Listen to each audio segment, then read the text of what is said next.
Assalamualaikum warahmatullahi wabarakatuh. Selamat malam, kami dari kelompok satu akan mempresentasikan materi proses pengolahan petrokimia dengan judul Processing of Plastic, Rubber, and Fiber. Baik, next slide.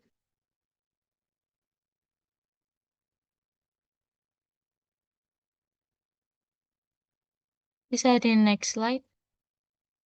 Nah, kelompok satu ada Alia Izzatin Nuha, Satrio Dilawantoro, Mustafa Kemal, dan saya Hilda Ivon. Baik, bisa di next slide. Next.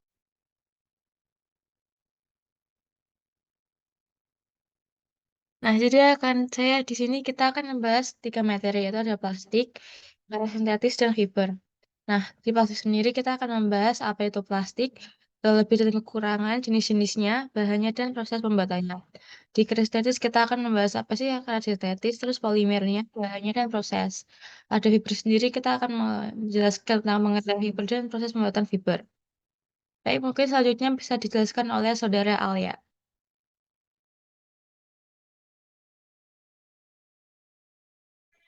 Baik, terima kasih atas kesempatannya. Untuk pertama, kita akan mempelajari tentang apa itu plastik. Jadi, plastik itu merupakan salah satu bahan yang paling umum kita lihat dan juga kita gunakan. Dan bahan plastik itu secara bertahap sudah mulai menggantikan barang-barang seperti gelas, kayu, logam, dan juga agregat. Bisa di next slide. Nah, kemudian kita masuk pada kelebihan serta kekurangan dari plastik. Untuk kelebihannya sendiri, plastik itu memiliki sifat yang ringan, kuat, dan mudah dibentuk. Kemudian juga anti karat serta tahan terhadap bahan kimia dan korosi. Selanjutnya, plastik juga mempunyai sifat isolasi listrik yang tinggi dan dapat dibuat dengan berwarna ataupun transparan, serta biaya proses dari pembuatannya yang relatif lebih murah. Kemudian, kekurangan dari plastik ini dia tuh memiliki daya guna yang terbatas karena memiliki kekuatan yang rendah, tidak tahan panas, dan mudah rusak pada suhu yang rendah. Untuk selanjutnya bisa dijelaskan oleh Ivon. Baik, terima kasih. Di sini saya akan menjelaskan tentang jenis-jenis plastik. Yang pertama ada polietilen. Polietilen adalah bahan termoplastik yang kuat dan dapat dibuat dari yang lunak sampai yang kaku. Ada dua jenis polietilen, yaitu polietilen densitas rendah atau low density polyethylene, biasa disebut dengan LDPE, dan polietilen densitas tinggi, yaitu high density polyethylene, biasa disebut HDPE. Campuran polietilen densitas rendah dan polietilen densitas tinggi dapat digunakan sebagai bahan pengganti karet, menanah anak, dan lain-lain. Monomer polietilen adalah etilen, dua buah gugus CH2 yang dihubungkan dengan ikatan rangkap 2 CH2. Selanjutnya adalah polipropilen. Polipropilen mempunyai sifat sangat kaku, berat jenis rendah, tahan terhadap bahan kimia, asam, basa, tahan terhadap panas, dan tidak mudah retak.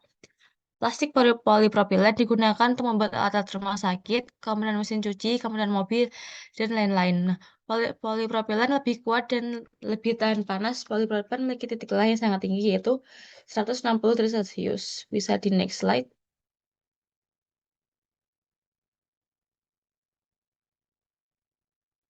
Selanjutnya adalah polistirena. Polistirena adalah jenis plastik termoplas yang mudah dan paling berguna serta bersifat jernih, keras, halus, menyala, dapat diperoleh dalam berbagai warna dan secara kimia tidak reaktif. Busa polistirena digunakan untuk membuat gelas dan kotak tempat makanan. Polistirena juga digunakan untuk peralatan medis, mainan, alat olahraga, sikat gigi, dan lainnya. Yang keempat adalah polivinyl klorida atau biasa disebut dengan PVC. Plastik jenis ini mempunyai sifat keras, kuat, tahan terhadap bahan kimia, dan dapat diperoleh dalam berbagai warna.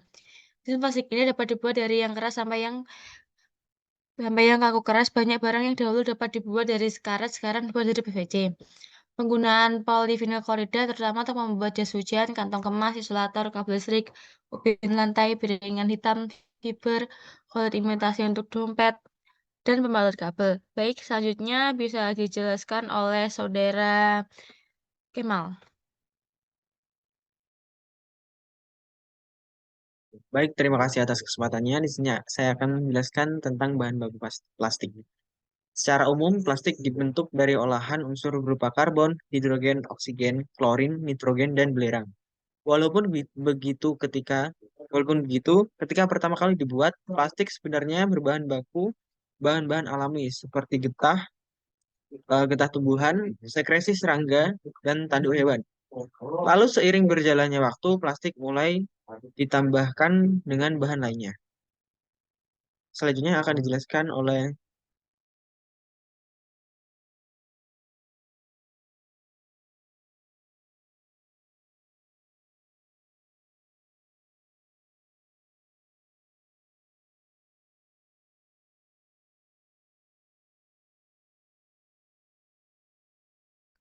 silakan Satrio. Atas kesempatan. Yang pertama ada injection molding, yaitu di mana plastik yang masih berbentuk pelet atau biji kemudian dimasukkan ke dalam suatu tabung bersuhu panas. Kemudian plastik akan dilelehkan dan akan dimasukkan ke tuangan dan akan dibentuk. Yang kedua ada ekstruksi. Ekstruksi sendiri adalah hasil lelehan dari biji pelet plastik yang ditekan-tekan terus-menerus hingga akhirnya dapat melebur dan teksturnya juga lebih halus dari yang injection molding. Ya, yang ketiga ada thermoforming, yaitu lelehan plastik yang sudah dibentuk lempengan, kemudian kembali dipanaskan setelah melelehkan dan lelehan tersebut dituang kembali kepada cetakan kembali. Dan yang terakhir adalah blow molding. Blow molding sendiri adalah tahapan dari injection molding, ekstruksi molding, dan thermoforming yang secara berkelanjutan dan kemudian pasti akan dibentuk menjadi pipa atau parison. Selanjutnya akan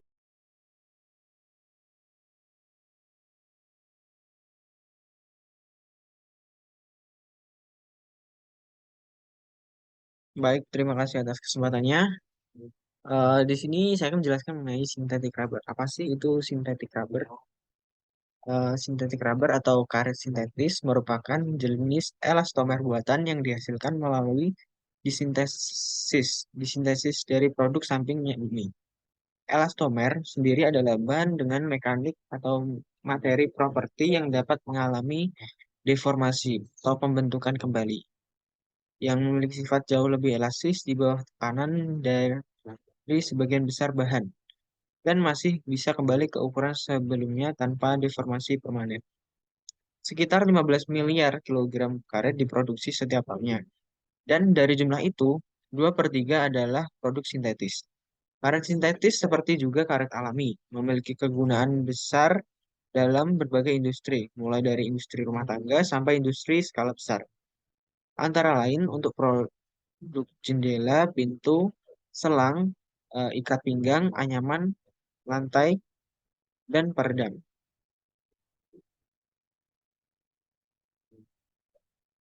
Selanjutnya, polimer sintetik rubber.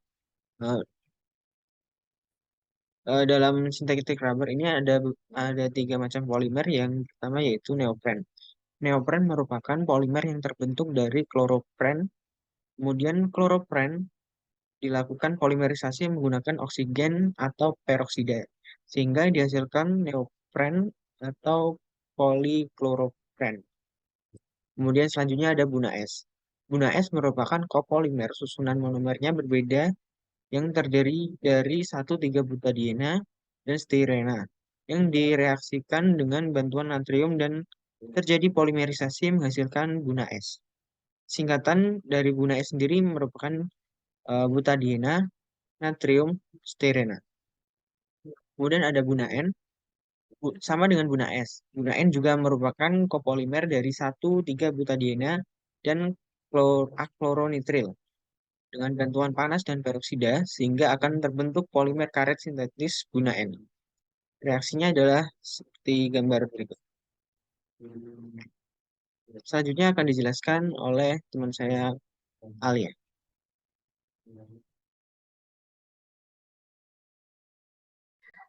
Oke, kita masuk kepada sintetik rubber material. Jadi karet sintetis itu terbuat dari bahan baku yang berasal dari minyak bumi, batu bara, minyak, gas alam, dan juga asetilen. Bisa di next.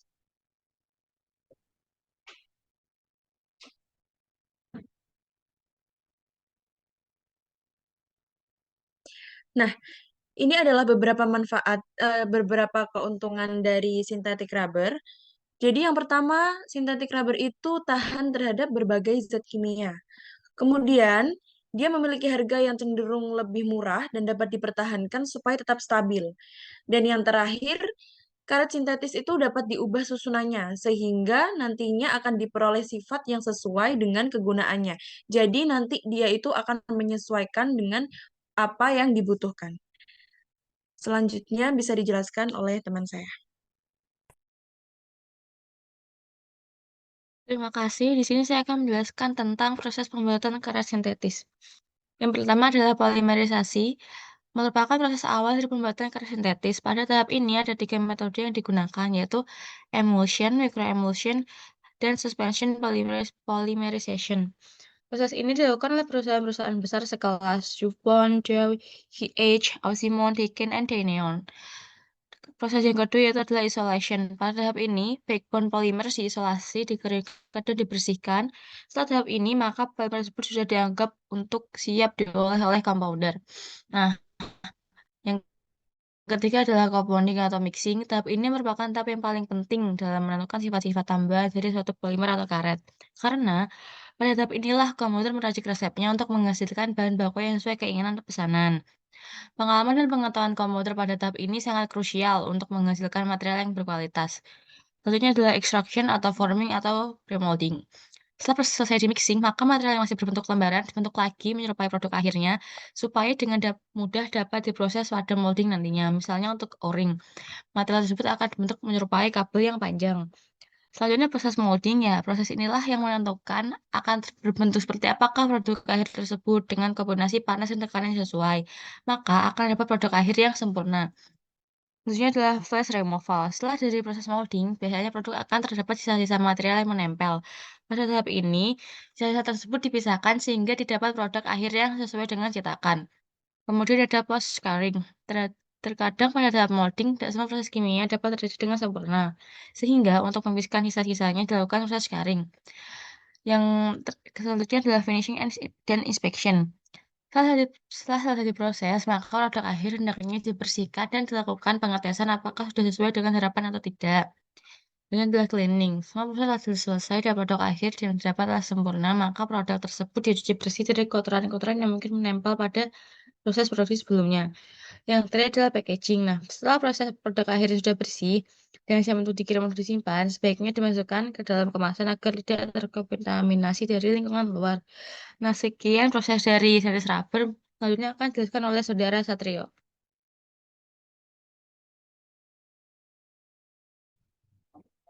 Terima kasih atas kesempatannya. Selanjutnya saya akan menjelaskan lagi pengaplikasian fiber pada kehidupan sehari-hari. Pertama ada bidang kesehatan, yaitu fiber digunakan pada tisu, penutup luka, material implan, dan komponen organ buatan. Selanjutnya ada bidang tekstil. Nah, bidang tekstil sendiri biasanya digunakan sebagai baju, jas hujan, sepatu, lalu ada alat olahraga beserta alat-alat panjat tebing lainnya. Dan yang terakhir itu ada bidang industri fiber digunakan sendiri sebagai filter atau saringan bahan bakar dan lain-lain. Selanjutnya, dan yang terakhir itu adalah proses of fibrin sendiri. Pembuatannya dilakukan dengan cara melt spinning, dry spinning, dan wet spinning. Kemudian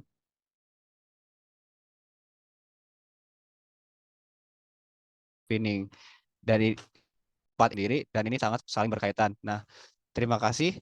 Selanjutnya akan dilanjutkan oleh Griselda Yvonne.